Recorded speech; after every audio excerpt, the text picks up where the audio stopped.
Thank you, Ilya. Ladies and gentlemen, good morning. Let me take the opportunity to thank Dr. Bena for inviting me to come here today and speak to you, and also to my good friend, Professor Tony, for the opportunity and the connection. Let me begin by also thanking for this wonderful session today, which I will be able to speak to you directly and say something about press freedom under attack in the context of Somalia.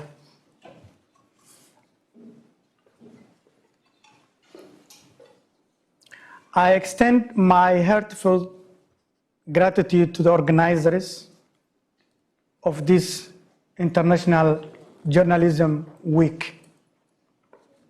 I've been told that this has been an event going on for quite a number of years, and that shows the importance of such gathering, not only for the benefit of the Sheffield University and the students community, but also for the wider journalistic community across the globe. My name is Abdalle Mumin. I'm a journalist. I call myself an active human rights defender. I am currently serving as the Secretary General of Somali Journalists Syndicate, which is a local journalists union in Somalia.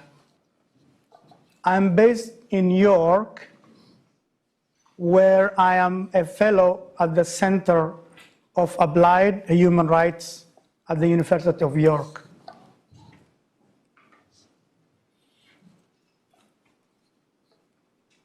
My journey as a journalist, like many other journalists in the world, has been marked by challenges, sacrifices, and a deep commitment to press freedom and ethical journalism.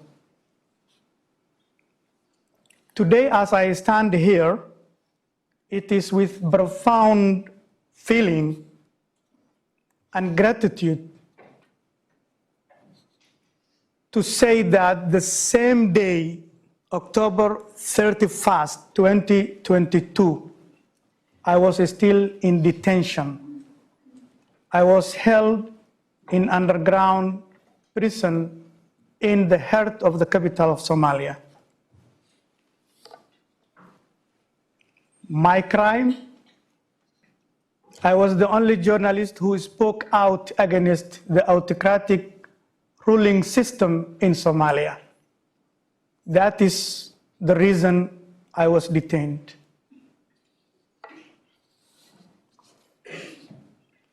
The theme of this year's conference, Journalism Under Attack, with a sub-theme of press freedom under attack, strikes a chord with journalists worldwide.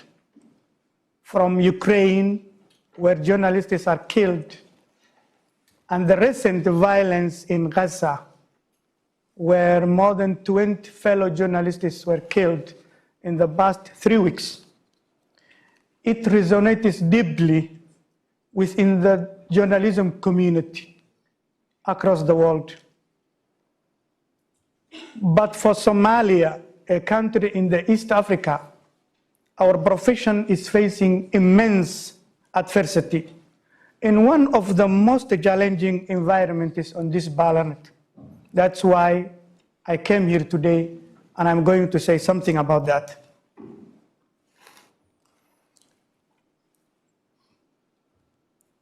Yeah, that's good. Somalia is a country which plunged into civil war in the year 1991.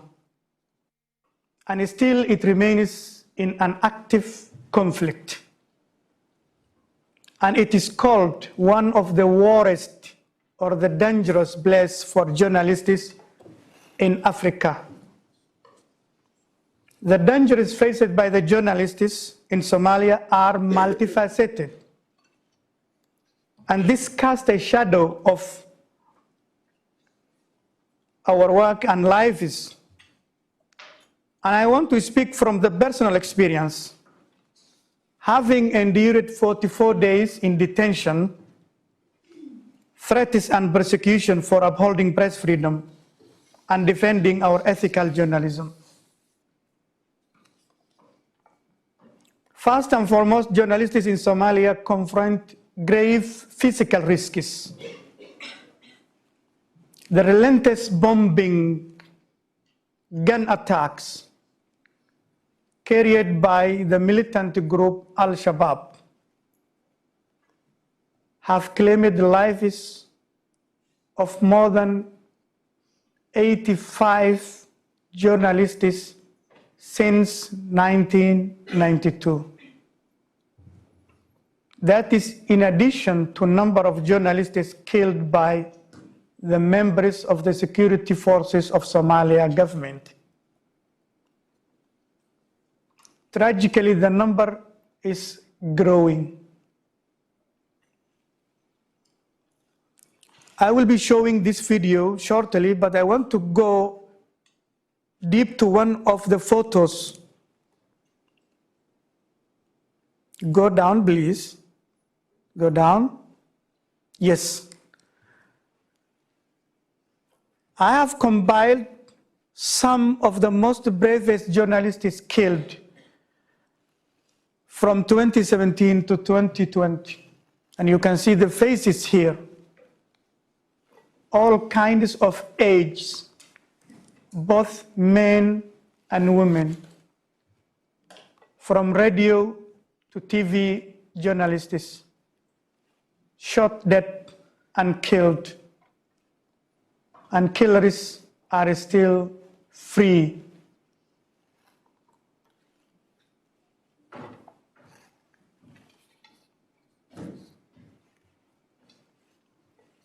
The intolerance and corruption of the Somali government also exacerbates the challenges we face as journalists. The Somali federal government and its regional states often arbitrarily detain and arrest journalists who are critical to them, including journalists who report about human rights issues committed by its forces. The government also resorts to shut down media houses who dare to report about anything, including insecurity, or those who expose corruption.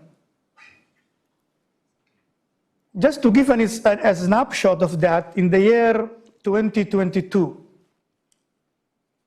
our organization has documented over 84 cases of journalists detained in the country. Can you go back to the map of Somalia? Yes. This is the country which is still CBJ, the Committee to Protect the Journalists, UNESCO, and everyone else still calls one of the most dangerous places for journalists in Africa. And if you see the map, the country is divided into several parts.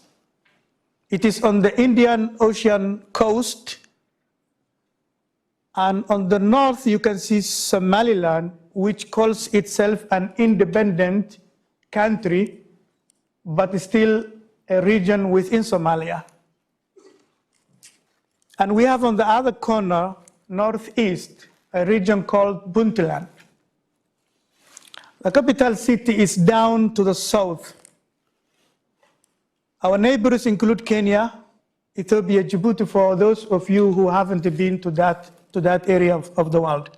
And we have a population of over 15 million, according to the census by the World Bank of the year 2022.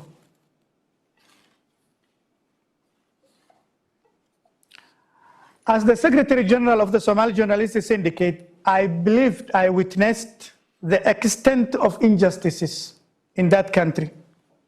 But little did I know that my own ordeal will take me to a nightmarish journey through Somalia's criminal system, justice system.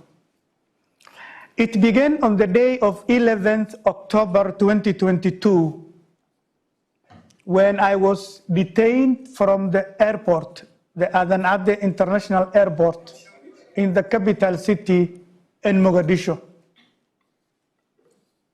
As I was preparing to board a flight to Nairobi, where my family stays, the reason for my detention was clear. It started from a press statement which my organization has issued the other day in conjunction with other media organizations to denounce and express concern against a new directive issued by the Somali Ministry of Federal Information to ban the critical media coverage on the ongoing conflict in my country. My role as the Secretary General of the Somali Journalists Syndicate was to lead the campaign against that directive and to demand the press freedom for my community of journalism. The response was my detention and the attack on my office. Let me go to the video. Yes, can you play please a bit? It is a CCTV footage, and I hope you can see some sort of what was happening in the office. These are armed men with uniform, some of them masked to conceal their identity. And this was the office where I was working. Fortunately, I was not in the office at that moment, so they couldn't find me in the office. You can see them standing in the office corridor, talking, discussing how they could find me. And they left moments later. That is October the 10th, 2022. And the following day, they were waiting me at the airport when I was preparing to board a flight to Nairobi to meet my family. I didn't meet my family. Sadly, I ended up in the underground prison. Thank you. In our statement, the press conference which we had, we simply implored the authorities of Somalia to reconsider the directive that was issued on the October 8th, 2022. We called for the government to respect the press freedom and freedom of expression, which is protected in our own constitution, the Federal Constitution of Somalia, and also protected in the international laws, including the Universal Declaration of Human Rights, which Somalia is part of.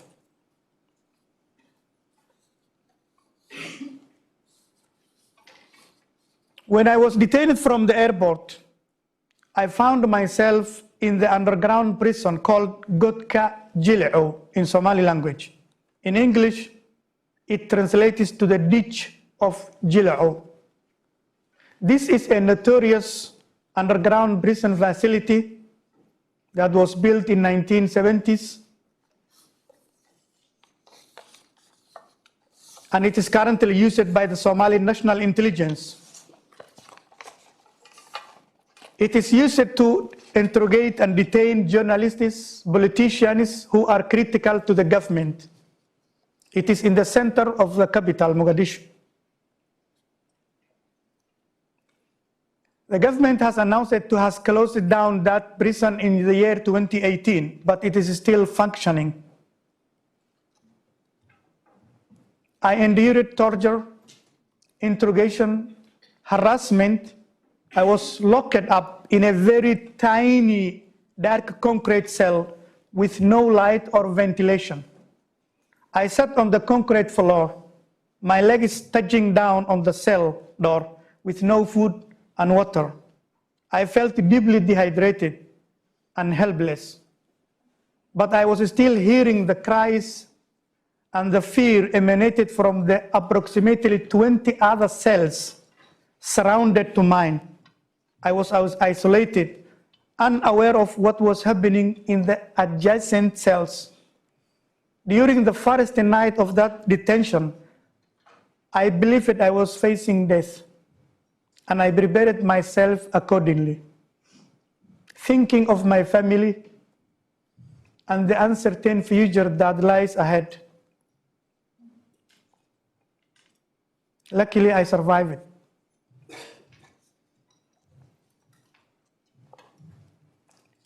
But inside the prison on the next night, because of my journalistic skills, I started to talk to the other prisoners. They ranged from the age of 14-year-old boys to elderly men and women.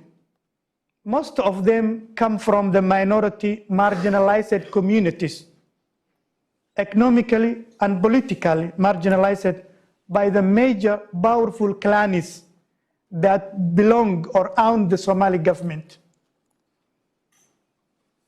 This vulnerability made them easy target for detention and extortion, and even sexual violence, with little or no consequences for those who target and exploited them. I've interviewed women who told me about their stories, being raped in the cell.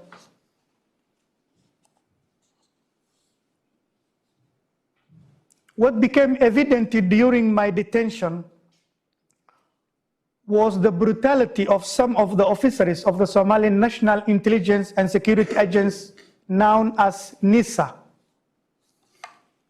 I'm going to show you some of the photos of those officers. Go down, go down, go down, go down. Yes. On the left corner is an Al-Shabaab terrorist member, officer, with a uniform. On the right is Somali National Intelligence. And if you look both pictures, they are equal, they are the same. You cannot recognize who from who. You cannot differentiate. But one group is terrorist and the other group is the government. One group is the terrorist and the other group is the authorities that rule Somalia. The authorities that also receive the support of UK, US, UN, and all these countries. So if you want to understand, that's the kind of the picture I'm talking about. Many of the national intelligence members who are detaining, targeting journalists and community members are ex-members of the Al-Shabaab. Those officers, many of them from Al-Shabaab, have employed horrifying methods of interrogation, including electrocution, hooding, severe beatings, and torture. I have had harrowing stories from fellow detainees, including women held in the nearby cells during my detention. They whispered to me about sexual assault they have encountered. They managed to pass written note to me with contact details of their families. I have done my best to report and tell their stories after I was freed. While I was incarcerated, other journalists in my country are also facing harassment from authorities. Al-Shabaab, on the other side, has been targeting them. It is very disheartening to note that similar language has been used and adopted by the same government. Al-Shabaab calls the journalists spies, bro-West. Somali government calls journalists spies, bro-West.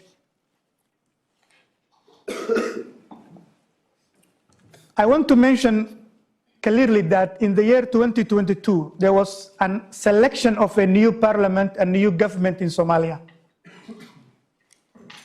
And we, the journalist community, we were hoping to see some improvement, and the situation of journalists is to change relatively in terms of the security and the freedom. Sadly, it turned to become nothing short of harrowing. The parliament and the president elected Somalia last year are these. And they are in power now, currently in Somalia. They are the ones who are ruling our country. And to just be very clear, we don't have elections. We are no longer a democratic country. Clan elders select members of the parliament. The members of the parliament are paid to pick presidential candidate. And the presidential candidate becomes the most who have the most money or wealth. To become a president in Somalia, it costs to bribe all the members of the parliament. And that could cost 20 million USD to bribe all the 275 members of the parliament. That is how we get our president. The situation has escalated to an alarming level with arbitrary detention, threats, and restrictions to access to information. Attacks from the government officials, private individuals, and the extremist group consisted. As we approach end of 2023, the situation even remains dire in Somalia. So far, nearly a dozen of journalists were found themselves in detention, including my colleague Mohammed Ibrahim Bulbul, who was detained in August this year and spent 56 days in the detention for just reporting Somali police corruption, which he and other journalists investigated, involving the European Union funding to Somalia.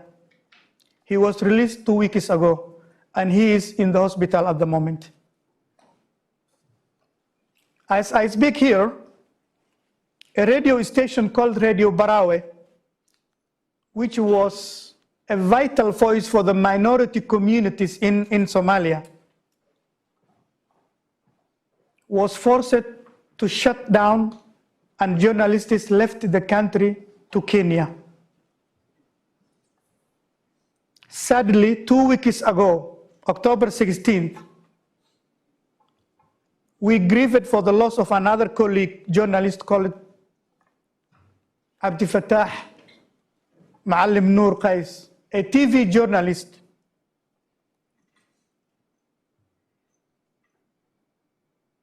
He was targeted by bomb-carrying man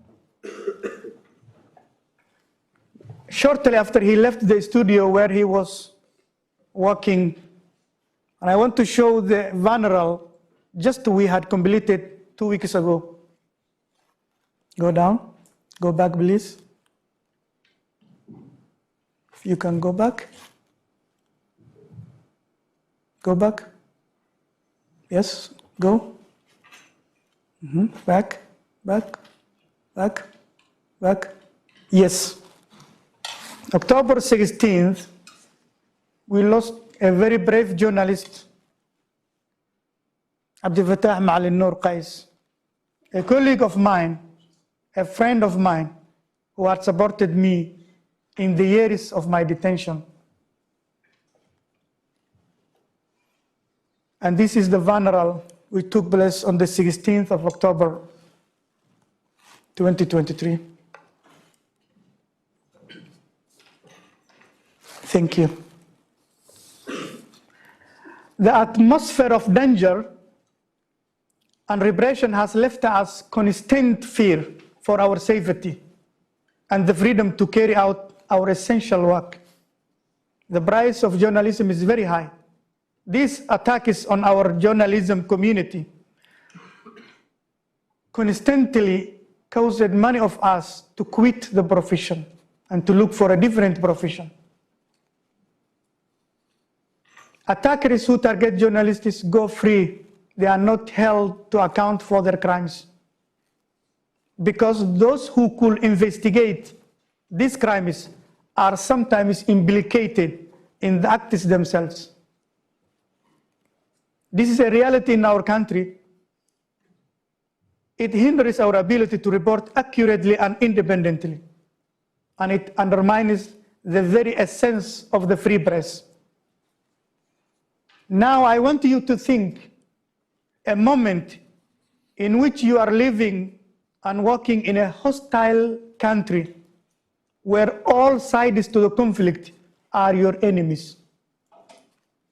Consider a scenario in which your colleague has just been killed and you are due to report to the work the next day.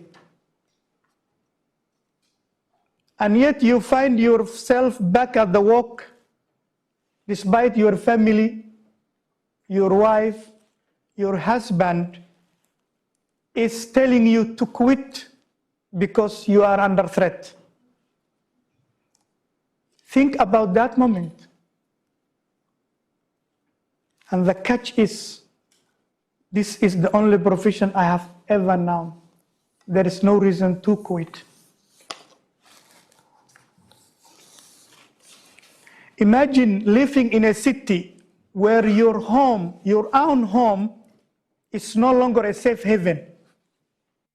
And you are compelled to shift places and locations regularly just to confuse those who pose a threat to you. Each night, you sleep in a different location. All an effort to outmaneuver your adversaries. That paints the exact picture of the day-to-day experience of a journalist in Somalia. And that's what I'm trying to explain to you. There are key red lines for us as journalist community in Somalia. Security forces often target journalists who expose or investigate human rights violations. Similarly, reporting on issues about insecurity, bombings, terrorist attacks are another no-go area for journalists to report. The online freedom of expression is curtailed as well. And journalists are repeatedly targeted for expressing very simple issues, just complaining something like road closure.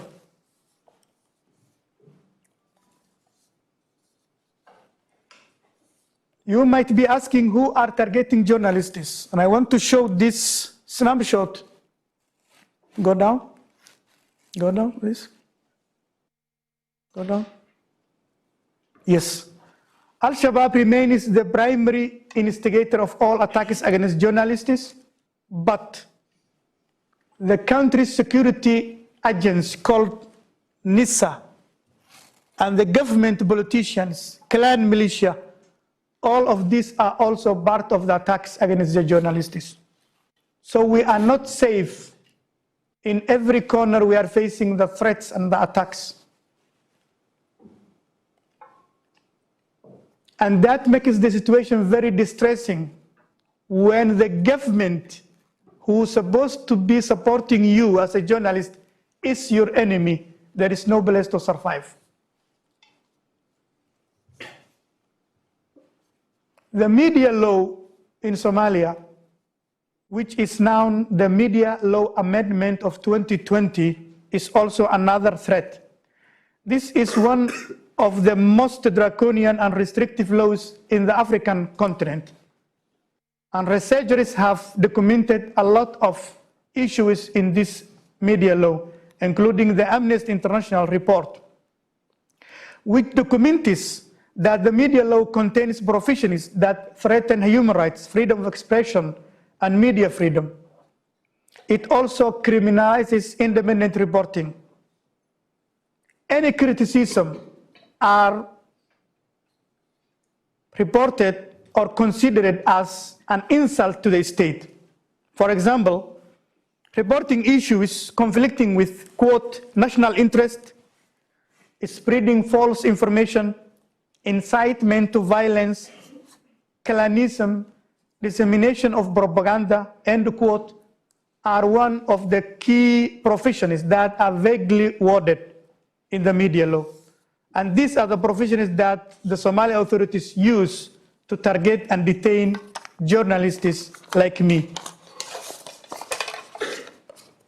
The universal access to information is a fundamental right, entailing the ability to seek, receive, and disseminate information.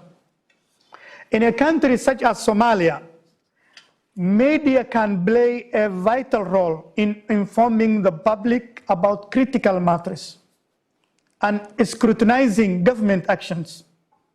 The right to universal access to information is linked directly to the right to freedom of the press.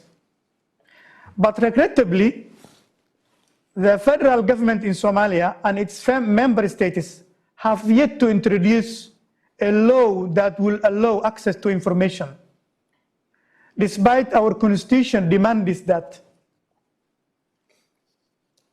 The online attacks and sexual harassment against female journalists is another concern to us. When journalists are killed and silenced, or detained and threatened, or deprived of their vital information, that fosters a culture of impunity. Providing and preventing information to the public, particularly regarding human rights violations, is very essential for seeking justice and redress for victims while holding perpetrators accountable through legal means.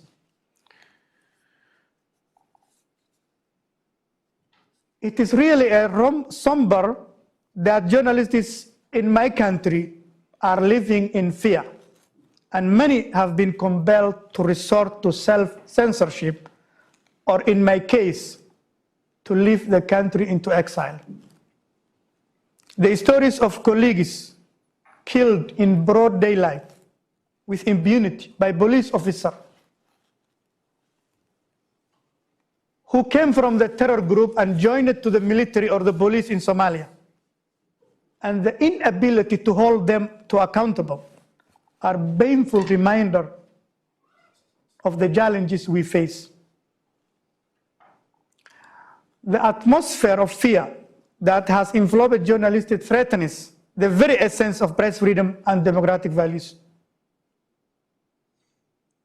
As we navigate these treacherous waters, we must come together as a global community to support the principle of free and ethical journalism, which are fundamental to just and democratic society. I know personally what justice means and what unchecked impunity and the devastating toll will take on a nation like Somalia. In my early age, I grew up in IDP camp, in a displacement camp, in the edge of the south of Somali capital, Mogadishu, in the years 1990s. I have witnessed the chaos and the horrors the armed and powerful militia groups unleashed, stealing food aid from the displacement communities, raping women and girls, killing innocent civilians who stand in their way. My younger brother was killed. My mother died in the same camp, and that is where I lost my arm. These experiences left me with a deep-seated abhorrence for injustices. That's why I chose to become a journalist when I completed my college. Yet, despite the passage of more than 2 decades, the specter of impunity continues to haunt the people of Somalia. It persists in the actions of the government and its officials, and they continue to commit human rights and abuses as they evade accountability. The resilience spirit of Somali journalists is to seek and ensure that accountability becomes a reality and the impunity for crimes against journalists comes to an end. However, our frustrations and concerns extend also to the international community, including the government of United Kingdom, the US, which continue today to support and give financial support to the regime in Somalia without demanding accountability. The level of corruption is unprecedented. Somalia is back at the very bottom of the corruption perception index. And I want you to see the latest statistics, yes, of 2022, where Somalia scored on the scale of 12, on a scale from 0, becoming highly corrupt out of 100. And this has been the latest report by Transparency International. Meanwhile, economic and humanitarian conditions for the people in Somalia, the vulnerable communities, are already deteriorating. The UN says over 6.3 million people are living on conditions where they will survive on humanitarian aid, with little or no food left in their plates. However, it is with a profound sadness that we observe the funds contributed by the hardworking people in Britain. Taxpayers in Britain is still used to fund to the Somali government, an entity responsible for the very violations I have just outlined to you.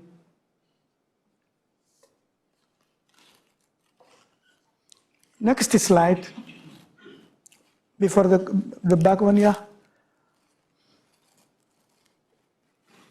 One of the things that still exists under this corruption is the media law, which during the consultations, even though journalists like my colleague were protesting against, was passed with the utilization of funding provided by the UN and other international groups, even though we were protesting against that law.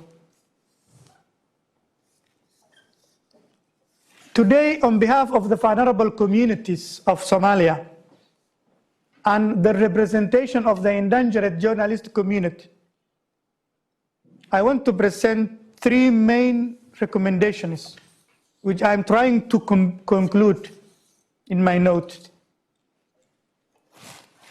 And my recommendation number one is